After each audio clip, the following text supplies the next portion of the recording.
നമസ്കാരം. തിരുവനന്തപുരം സ്വദേശിയായ സിദ്ധാർത്ഥ് വയനാട്ടിലെ പൂക്കോട് വെറ്ററിനറി സർവകലാശാലയിൽ അതിദാരുണമായ മർദ്ദനത്തിന് ഇരയാവുകയും തുടർന്ന് മരണത്തിലേക്ക് വീഴുകയുമാണ് എന്ന് നമുക്കറിയാം. അതിനെക്കുറിച്ചുള്ള വാർത്തകൾ ഇപ്പോൾ വാർത്താമണ്ഡലങ്ങളിൽ ചർച്ചയാകുന്നുണ്ട്. ഏറ്റവും പ്രധാനപ്പെട്ട കാര്യം SFI നേതാക്കളാണ്. സർവകലാശാലയിൽ പ്രബലമായ മാഫിയ ഗുണ്ടയായ SFI നേതാക്കളാണ് ഈ സിദ്ധാർത്ഥിനെ 4 ദിവസം ഇങ്ങനെ ക്രൂരമായി മർദ്ദിച്ച് ആഹാരമോ ഭക്ഷണമോ വെള്ളമോ കൊടുക്കാതെ നഗ്നനാക്കി മർദ്ദിച്ച് അവശനാക്കി അവസാനം മരണത്തിലേക്ക് തള്ളിവിട്ടത് എന്ന് കേരളത്തിൻ്റെ മനസാക്ഷി ഞെട്ടലോടുകൂടിയാണ് കേട്ടത്. പക്ഷേ സിദ്ധാർത്ഥിൻ്റെ കൊലപാതകം മരണമോ ആത്മഹത്യയോ എന്ന് പറയാനാവില്ല. സിദ്ധാർത്ഥിൻ്റെ കൊലപാതകം അത് വേണ്ട വിധത്തിൽ കേരള സമൂഹം ചർച്ച ചെയ്യുന്നുണ്ടോ എന്നത് ഏറ്റവും പ്രധാനപ്പെട്ട ഒരു ചോദ്യമാണ്. ഇല്ല എന്ന് തന്നെയാണ് ഉത്തരം. കാരണം കൊലയാളികൾ SFI എന്ന ഭരണകക്ഷിയിലെ വിദ്യാർത്ഥി സംഘടനയുടെ നേതാക്കളാണ് എന്നുള്ളതാണ്. ഈ സിദ്ധാർത്ഥിൻ്റെ കൊലപാതകവുമായി ബന്ധപ്പെട്ട് പ്രധാനപ്പെട്ട 5 കാര്യങ്ങൾ പരിശോധിക്കപ്പെടേണ്ടതുണ്ട്. തീർച്ചയായും അതിലൊന്ന്, സിദ്ധാർത്ഥ് മരണപ്പെട്ട അല്ലെങ്കിൽ സിദ്ധാർത്ഥ് ഇത്തരത്തിലുള്ള ഒരു ക്രൂരമായ മർദ്ദനത്തിന് ഇരയായത് റാഗിങ്ങിൻ്റെ ഭാഗമായിട്ടാണോ എന്നതാണ് ഒരു ചോദ്യം. സിദ്ധാർത്ഥ് ഒരു 2ാം വർഷ വിദ്യാർത്ഥിയാണ്. അതുകൊണ്ട് തന്നെ റാഗിങ്ങിന് വിധേയമാവുക എന്നത് അസാധ്യമാണ്. ഒരുപക്ഷെ സീനിയർ വിദ്യാർത്ഥികൾ തല്ലിയാൽ തന്നെ അത് റാഗിങ്ങിൻ്റെ ഭാഗമായിട്ടാവില്ല. എന്തായാലും ഈ SFIയുടെ ഒരു ഇക്കോസിസ്റ്റം, പ്രബലമായ ഒരു ഗുണ്ട ഇക്കോസിസ്റ്റം ഉണ്ട് ആ സർവകലാശാലയിൽ എന്ന കാര്യം നമുക്ക് നേരത്തെ തന്നെ അറിയാം. അതുകൊണ്ട് തന്നെ ഇവരുമായി കൊമ്പുകോർത്ത അല്ലെങ്കിൽ ഇവരുമായി അഭിപ്രായ വ്യത്യാസമുള്ള സിദ്ധാർത്ഥിനെ ക്രൂരമായി 4 ദിവസം ഇങ്ങനെ ഷട്ടിൽ കോർട്ടിലിട്ട് മർദ്ദിക്കുകയായിരുന്നു എന്ന വാർത്തയാണ് ഇപ്പോൾ പുറത്തു വരുന്നത്. ഈ സിദ്ധാർത്ഥ് ഒരു 2ാം വർഷ വിദ്യാർത്ഥി ആയതുകൊണ്ട് തന്നെ റാഗിങ്ങിൻ്റെ ഭാഗമായിട്ടുള്ള മരണമാണ് എന്ന വിലയിരുത്തലിലേക്ക് നമുക്ക് എത്താൻ സാധിക്കില്ല. രണ്ടാമത്തെ കാര്യം, ആ സർവകലാശാല ക്യാമ്പസിൽ ഉണ്ടായിരുന്ന ഈ SFIയുടെ ഗുണ്ടാ സംവിധാനത്തെ പറ്റിയാണ്. SFI നേതാക്കൾ പറയുന്നത് തന്നെയായിരുന്നു ആ ക്യാമ്പസിനെ സംബന്ധിച്ചിടത്തോളം അവസാന വാക്ക് എന്ന രീതിയിലുള്ള വാർത്തകളാണ് ഇപ്പോൾ പുറത്തു വരുന്നത്.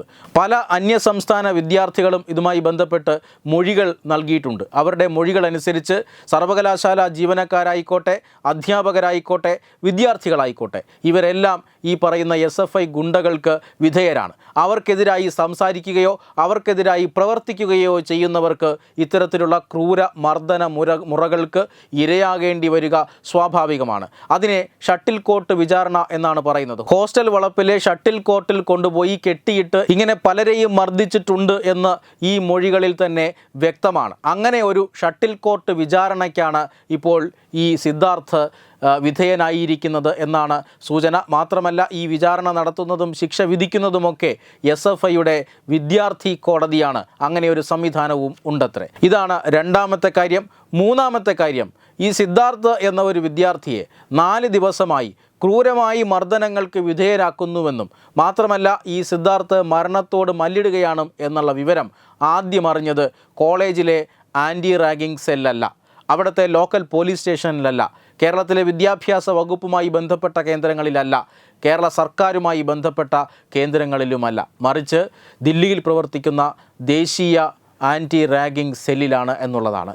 130ഓളം വിദ്യാർത്ഥികൾക്കാണ് ഈ ക്രൂരമായ മർദ്ദനം മൂകസാക്ഷികളായി കണ്ടു നിൽക്കേണ്ടി വന്നത്.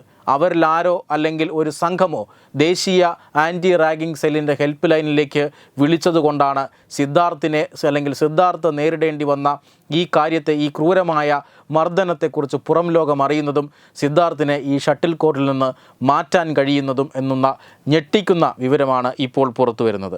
നാലാമത്തെ കാര്യം, ഈ സർക്കാർ നിലപാടാണ്.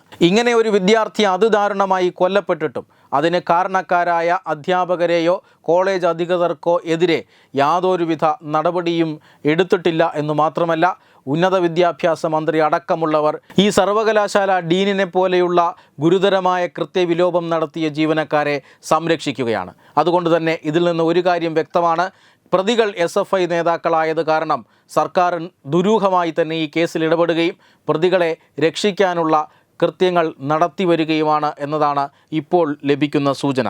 അഞ്ചാമതായി, ഇത്തരമൊരു അതിദാരുണമായ സംഭവം അത് ഉത്തരേന്ത്യയിലാണ് നടന്നിരുന്നുവെങ്കിൽ കേരളത്തിൻ്റെ പൊതുസമൂഹം എങ്ങനെ ഇത് ചർച്ച ചെയ്യുമായിരുന്നു എന്നുള്ള ഒരു കാര്യമാണ്. സിദ്ധാർത്ഥിന് വേണ്ടി ധാരാളം ആളുകൾ കവിത എഴുതുമായിരുന്നു. സിദ്ധാർത്ഥിന് വേണ്ടി മെഴുകുതിരി പ്രകടനങ്ങൾ നടന്നേനെ. സിദ്ധാർത്ഥിന് വേണ്ടി ഇടത് ബുദ്ധിജീവികൾ പ്രസംഗിച്ചേനെ. ഫാസിസ്റ്റ് വിരുദ്ധ നടപടികളും അതുപോലെ തന്നെ ഫാസിസ്റ്റ് വിരുദ്ധ സമരങ്ങളുമൊക്കെ ഇവിടെ ഈ കൊച്ചു കേരളത്തിൽ അരങ്ങേറിയനെ. ദൗർഭാഗ്യകരമായി പോയി. സിദ്ധാർത്ഥിനെ മൈൻഡ് ചെയ്യാൻ അല്ലെങ്കിൽ സിദ്ധാർത്ഥിന് നീതി ഉറപ്പാക്കാൻ ഇവിടുത്തെ ഇടതുപക്ഷ ബുദ്ധിജീവികളോ കവികളോ രാഷ്ട്രീയ മേലാളന്മാരോ ആരും ഇതുവരെ തയ്യാറായിട്ടില്ല എന്നുള്ളതാണ്. കേരള ഗവർണർ ആരിഫ് മുഹമ്മദ് ഖാൻ ഇന്ന് സിദ്ധാർത്ഥിൻ്റെ വീട് സന്ദർശിച്ച് അവർക്ക് ആശ്വാസ വാക്കുകൾ നൽകിയത് കുടുംബത്തെ സംബന്ധിച്ചിടത്തോളം ഏറ്റവും ആശ്വാസകരവുമാണ്. വെബ് ഡെസ്ക് തത്തുമൈ ന്യൂസ്.